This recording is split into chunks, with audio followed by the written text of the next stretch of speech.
Welcome back to Autocraft with me, Tom B92. You joined me in the park, the play area, in the neighbourhood that we built last episode to our massive, expansive city. But truth be told, we're not going to spend the beginning of this episode in our town. We're going to head over to the shopping district. And that is because over here in this beautiful looking shopping district, which is coming together absolutely lovely, well, I have a temporary iron store. And it just sits back here, and all these temporary stores are being moved. So I have this redstone contraption where the auto crafters can put 1 diamond in and receive 32 iron blocks back. Great success. It's been really selling, but I think we need to move it away from here. It's just a bit of a hole in the ground, and I've been eyeing up a spot just up there on the cliffside. And the view from up here on the cliff is absolutely fantastic. I'm using Bobby, quite a high render distance, and you can almost see into the end of Starter Town back there. You've got the back of my emerald store here, so I think it's only fitting that we look somewhere around here. I think it'd be nice to keep keeping a feeling of a circular position to the shopping district, and yeah, we'd line up the place around here. Now, I have missed texturing builds because of the city being so tall, so grand. We've not really been able to play with any colour palettes. You know, we've had a bit here and there. So I'm going to go ham on this build, and I'm going to bring you back in on the other side.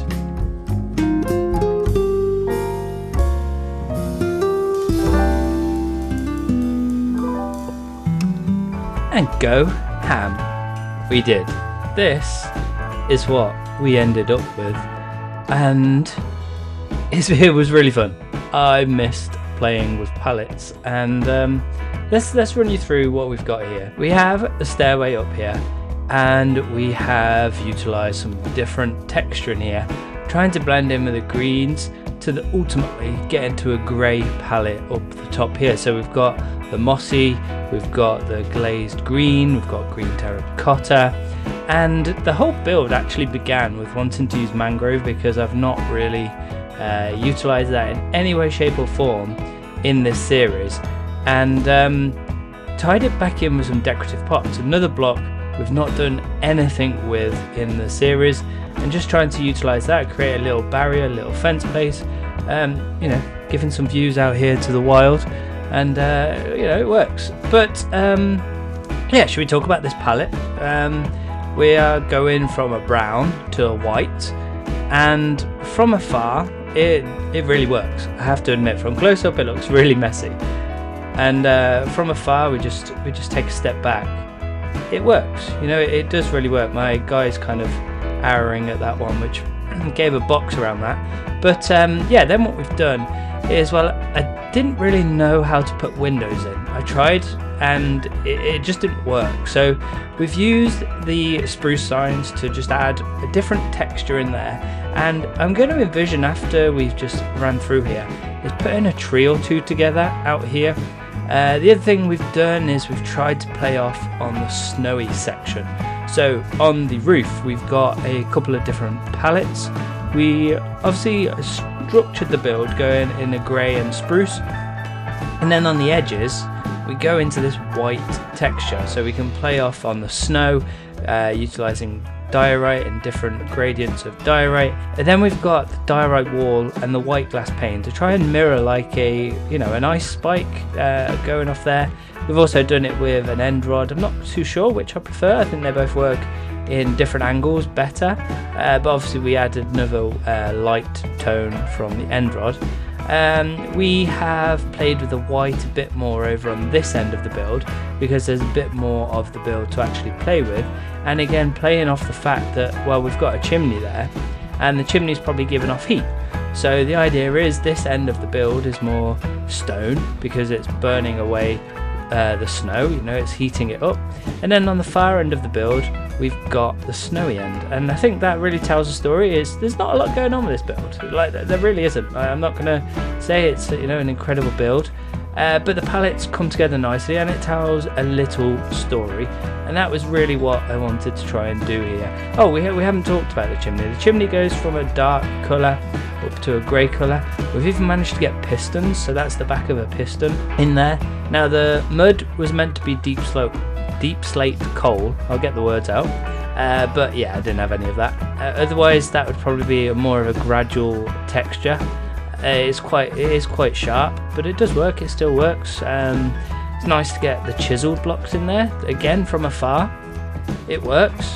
It just adds a different greyish tone in there, and when the signs disappear. But the more we go back, the more it works. So yeah, happy with that. Happy with how that's come together. Now, should we head inside? Because here, I will get inside. We'll get inside. It is empty. Yeah, we don't have anything going on in here. We've got the redstone contraption, which is exactly what we had as the temporary area. And just to prove that it works, 1 diamond goes in. We should ultimately end up with 32 in there. So same price as we had before. We need to do something with this. We need to make it look a little more inclusive, and I don't really know what to do. I'm not really a good interior person. So yeah, 32, perfect. It's all coming up. And we've added in some extra shulkers in there to keep it going. I've probably got, what, 4, maybe 5 more full of iron blocks we could add in if need be. Yeah, we need to figure out what we actually want to do with this interior, because yeah, I don't know. We've got this like natural gap, which is obviously just didn't want to waste blocks. Turn that into a fireplace perhaps, and really tell the story of going up into the chimney breast. Really basic. I don't know. Let me know your ideas, because for now I've got lots to do, and I think we should begin with creating a tree. And I'm envisioning kind of this tree being a bit weathered, I think is the best way to phrase it. And we're going to keep it relatively simple. We're going to start with trying to tell a story of a weathered tree. And now bear with me as we go through this. Now I've realised as I've gone to step into this, I don't have one of the crucial blocks that I wanted, being mud. So I'm going to go and actually buy some mud and use some of these diamonds. There's diamonds in my inventory, well, what we're actually in the reserves of the shop. So we've got some mud here. Was it 1 for 48? We'll take 2. But then I actually need to turn some into some walls and into some some slabs maybe, and stairs, as anywhere likely to have a stone cutter. So no stone cutters in the shopping district, so we're actually back at our starter base, back in the garage where it all began. And yeah, we're going to use the stone cutter here. Now, something that I haven't really been following are these decorated pots. I think these have been left by C-Dubs as part of his work, and yeah, it gives me some of my emeralds back, so thanks. Let's see if there's any more around here. I forgot how nice this area was. And let's try and finish this off. So we're just going to try and play around some of these blocks that we've got in our inventory, and just try and keep a bit of a story going. And we're just going to try and play it by ear, because it's been a while since I've actually just played around with things. That doesn't want to go there. I want to go 1 down. And this is why normally I do everything in creative. So let's hop through this build.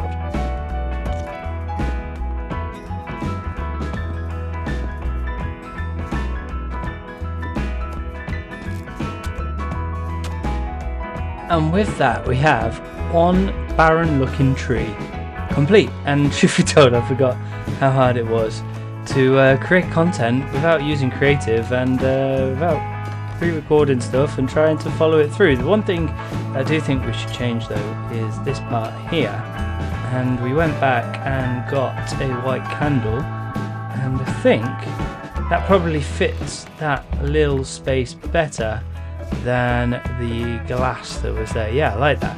Might go and add that in a couple of different places, but I think what we could probably do with is adding in a couple more. We could probably also do with adding in a couple around this area in the green space that aren't so barren. So let's see what we got.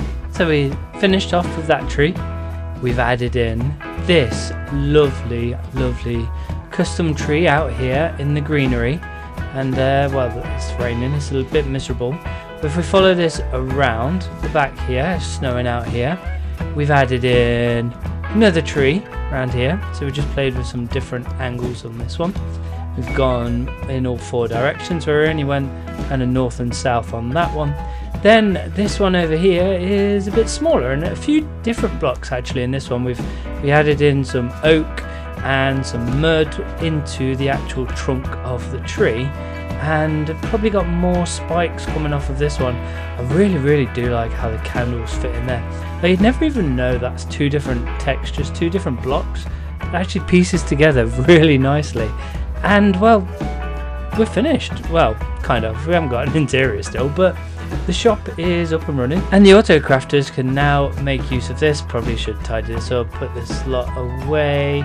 But for now, whilst we're in the shopping district, I could probably do with placing a little order over down with C-Dubs. So C-Dubs owns this lovely leaf store, and left us with that IOU for taking emeralds. Now I've created a book.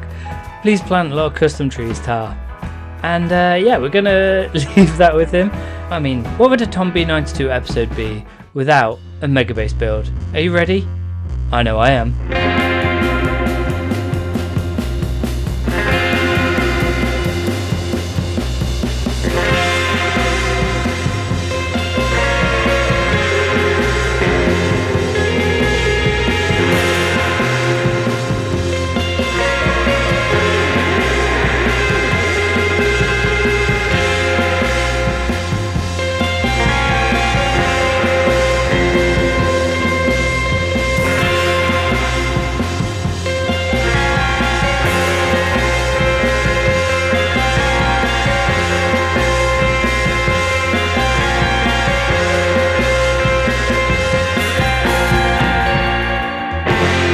And with that time lapse, we are now complete.